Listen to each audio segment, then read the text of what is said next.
lagi mong hanapin si Lord. Always remind yourself to go back to God. May good news man o wala, may healing ka man o wala, always pray. Thank Him and ask guidance. Kasi kapag si Lord yung sentro ng mga bagay-bagay sa buhay mo, your life will have a better direction. Ingatan mo yung mga blessings na binibigay ni Lord sa'yo. Kapag si Lord yung tumulong, minsan sobra-sobra pa sa kung anong hinihiling natin. If you are blessed in life, always be thankful for it. Ipakita mo kay Lord na worthy ka sa blessing na binibigay niya. Pahalagahan mo ito at ingatan mo. Walang imposible kay Lord. Huwag mong pangungunahan ng negativity ang mga bagay-bagay.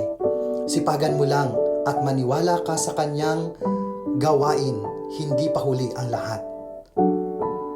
Minsan, kailangan mo rin na ipaalala sa sarili mo na ang daming bagay na meron ka ngayon, wish mo lang na magkaroon.